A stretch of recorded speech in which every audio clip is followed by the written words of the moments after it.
Tu dois engager cette personne pour ton agence immobilière. Et si tu le fais, tu vas rentrer 2 fois plus de mandats et faire plus de ventes également. Ce rôle-là, il est incroyable parce que tu peux payer au résultat. Il n'y a pas beaucoup de personnes qui se lancent maintenant avec cela et tu peux rentrer des mandats sans faire le truc le plus chiant qui est appeler les prospects. Et non, je parle pas de faire de la pige pour toi, de déléguer de la pige, des systèmes de pige. Non, je parle pas de ça parce que c'est de la merde. Ok. Je parle de faire du setting. Et dans cette vidéo, déjà, je vais t'expliquer. Et donne-moi 5 minutes pour le faire. C'est quoi le setting? En quoi c'est utile? Et quand est-ce que c'est utile de le faire?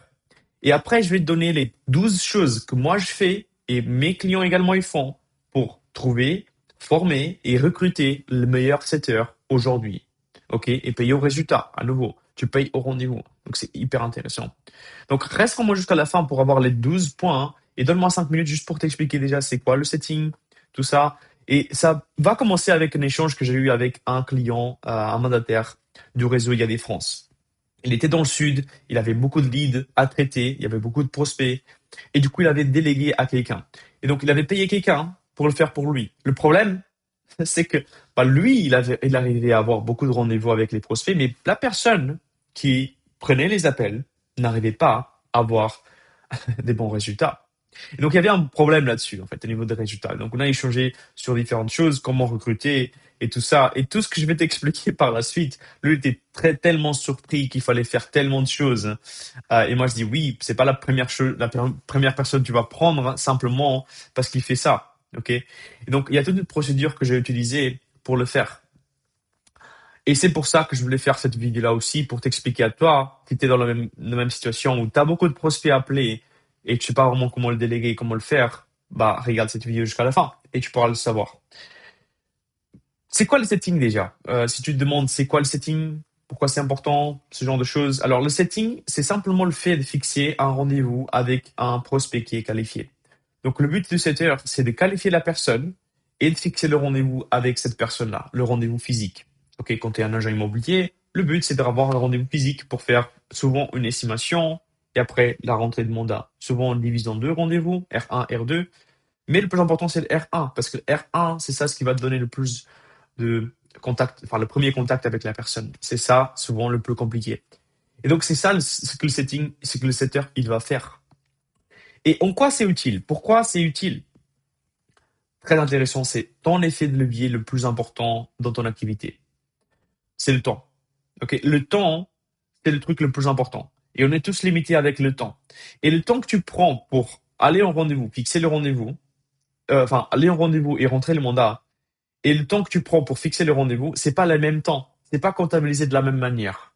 Parce que le temps que tu vas, quand tu es en rendez-vous, faire les visites, aller en rendez-vous pour la rentrée de mandat et tout ça, ça c'est des tâches qui vont donner le plus de mandats, le plus de résultats, le plus d'argent. Par contre, les tâches, celles d'appeler les prospects et tout ça, c'est des tâches qui vont donner moins d'argent en quelque sorte. C'est pas des tâches à plus haute valeur perçue.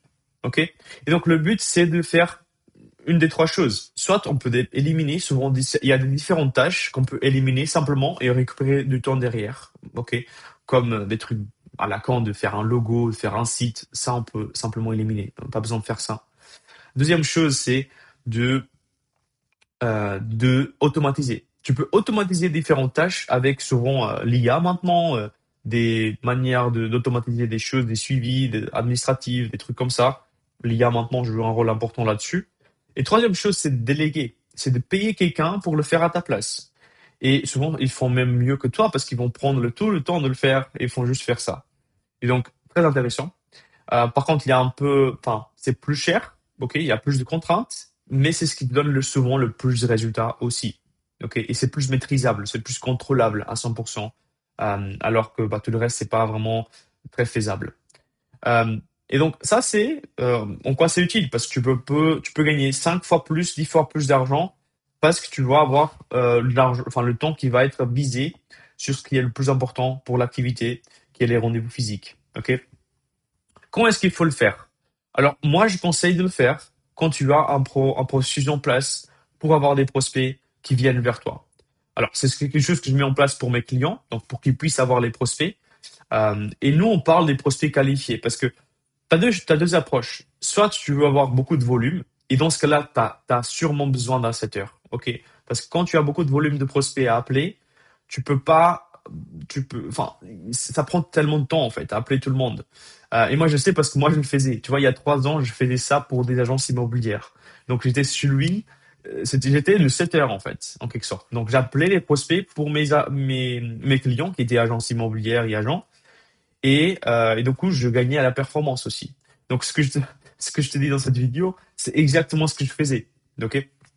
Donc, euh, tu peux avoir beaucoup de prospects, ok, et appeler, avoir un setter qui le fait pour toi, ou tu as une approche plus qualitative. Tu peux avoir des prospects plus qualifiés. Ok?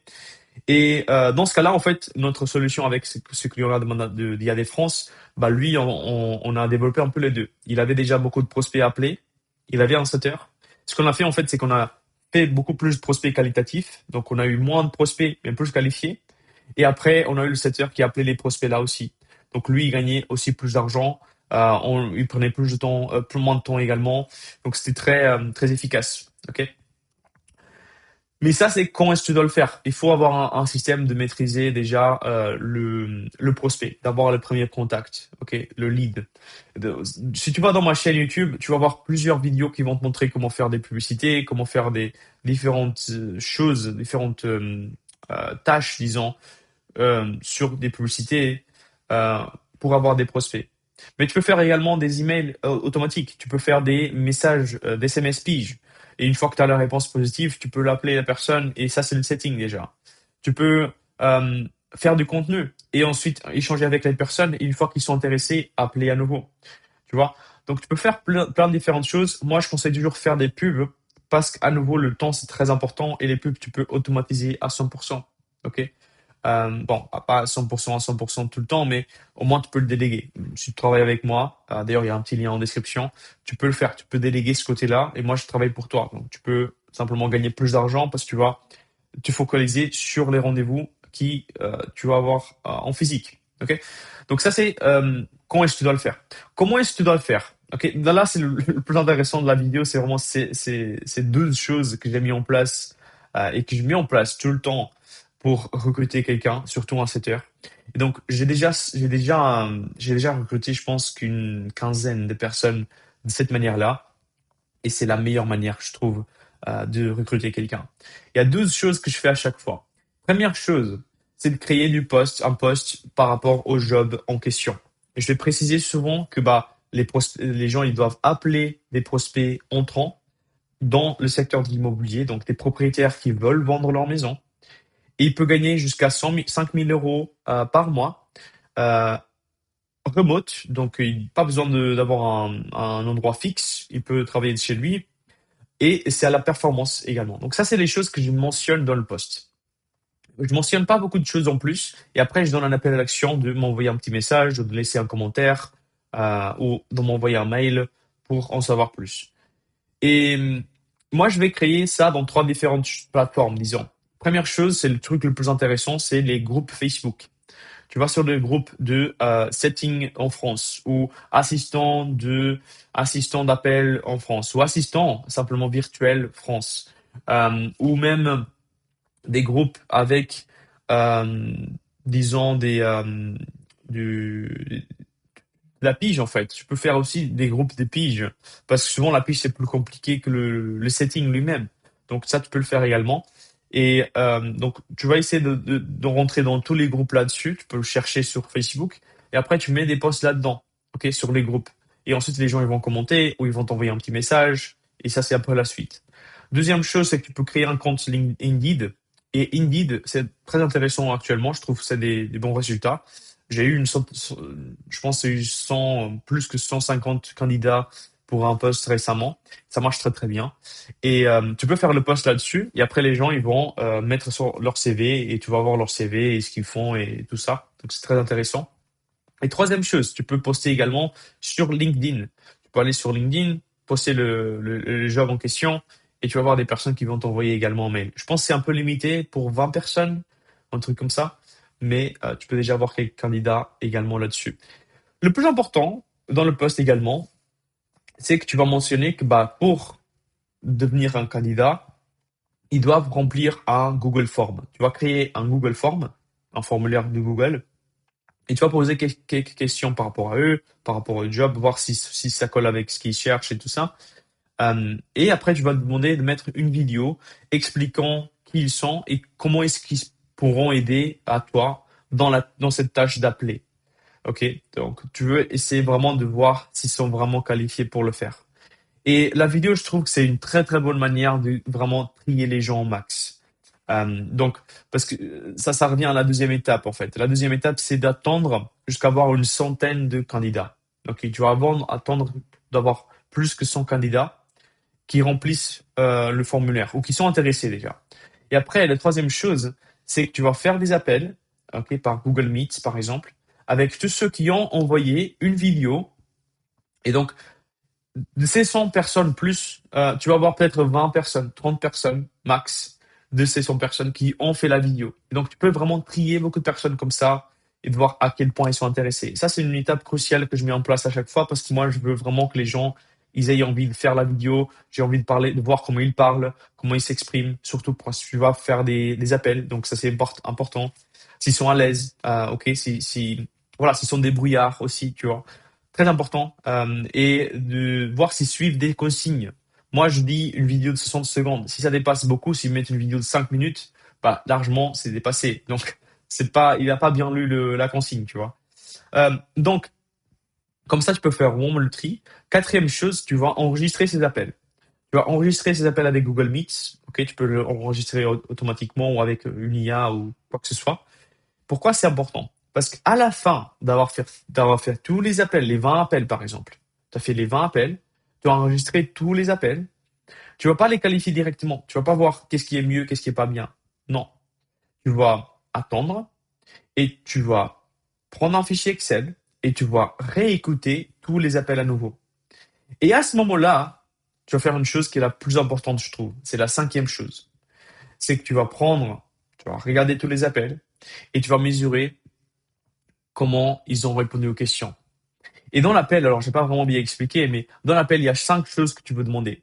Première chose, c'est son histoire. Qu'est-ce qu'il a fait jusqu'ici en fait? Son histoire personnelle. Très intéressant. Très important aussi pour voir qu'est-ce qu'ils ont fait. Deuxième chose, c'est leur situation actuelle. Qu'est-ce qu'ils font maintenant? Ok. Troisième chose, c'est qu'est-ce qu'ils vont faire par la suite. Et moi, j'aime bien parler de combien d'argent ils veulent gagner, en combien de temps. Voir si c'est réaliste avec le poste en question. Voir qu'est-ce qu'ils veulent faire aussi.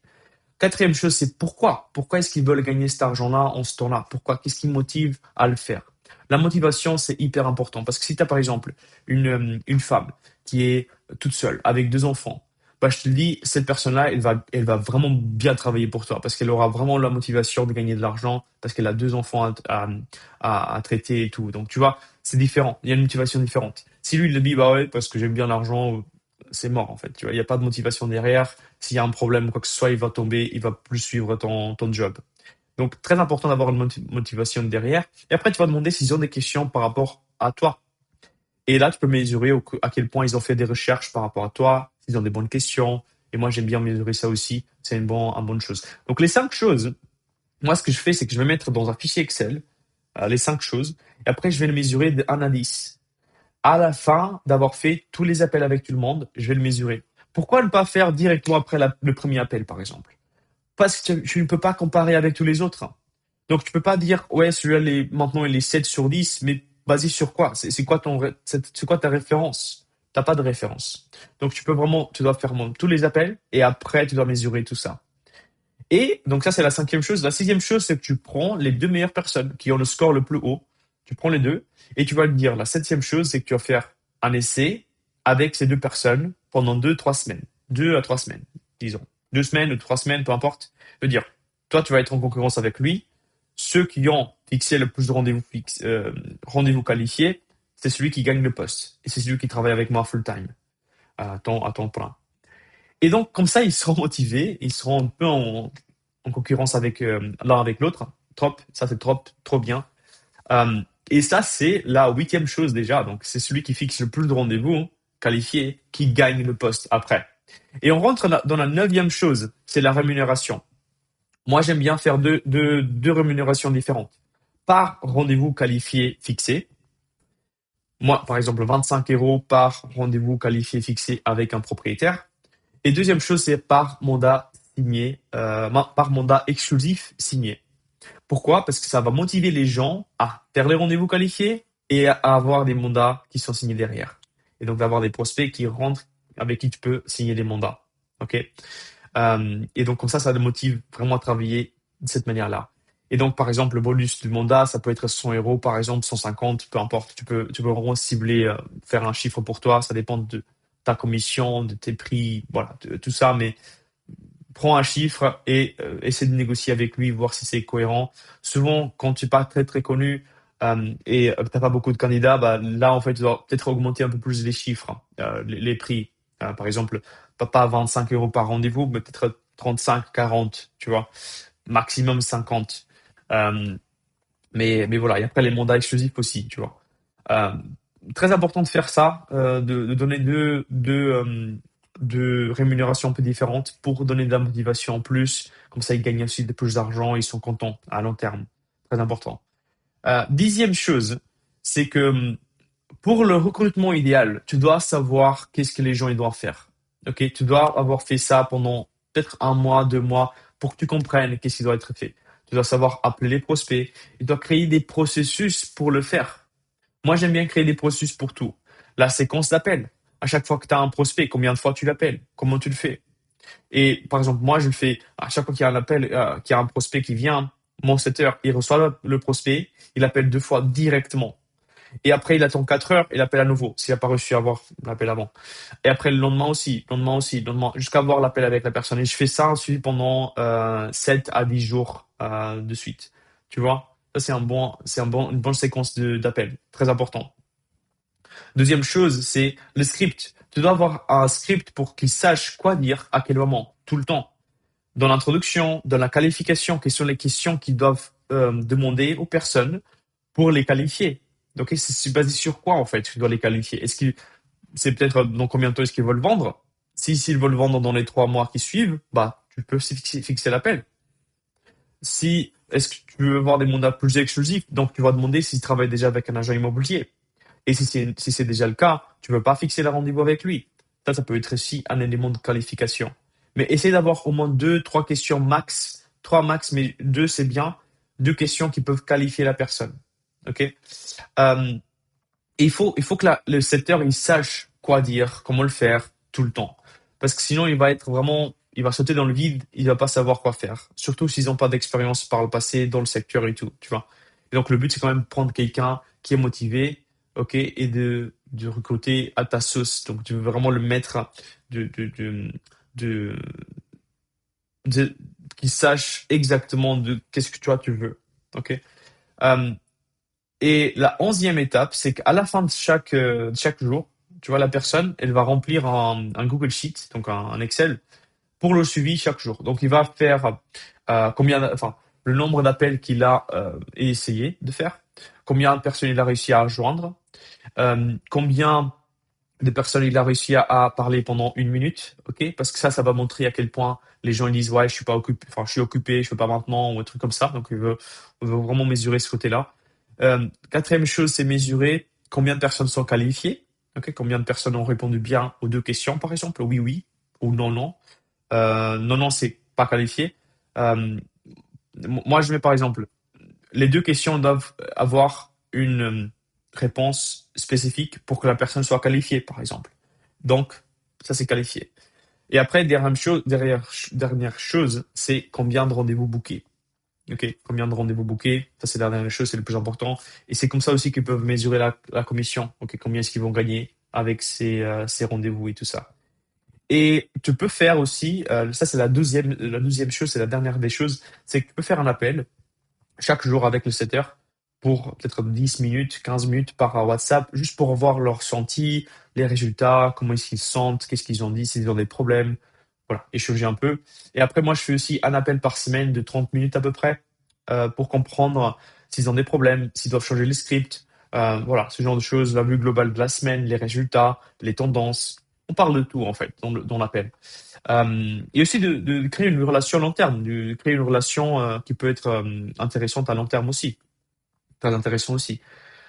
Donc ça, c'est la dernière chose. Et finalement, bien sûr, pour la première semaine, quand tu as quelqu'un, quand tu as choisi la personne, disons les deux personnes, il faut faire quand même des appels avec eux en fait, pour peut-être 30 minutes par jour pendant une semaine, pour qu'ils sachent exactement le script, qu'ils sachent vraiment de quoi il s'agit, s'ils ont des questions, de comment dire le script, comment lire le script, les séquences, tu vois, les logiciels, si jamais tu utilises des logiciels pour les appels et tout ça. Donc, il faut vraiment que les gens ils sachent de quoi il s'agit, comment le faire. Donc ça, je le fais pendant la première semaine et après, je l'externalise et les gens, ils savent assez bien comment ça fonctionne après, en fait. Mais voilà, ça, c'est les 12 étapes, en fait. Je pense que ça a aidé pas mal de personnes. Enfin, j'espère, au moins, j'espère vraiment que ça a aidé. Moi, c'est quelque chose que j'utilise vraiment au quotidien. Ça m'aide énormément. J'ai fait beaucoup d'argent avec ce genre de système, donc vraiment, ça aide beaucoup. Et donc, si c'est le cas, si ça t'a aidé, laisse un like, abonne-toi et va voir d'autres vidéos parce que je fais pas mal de vidéos sur des publicités, comment avoir des prospects vendeurs, des acquéreurs, le recrutement. Voilà, je parle de plein de choses, tout dans l'immobilier. Donc, n'hésite pas à t'abonner et aller voir d'autres vidéos et je te verrai dans la prochaine vidéo. Allez, ciao, ciao.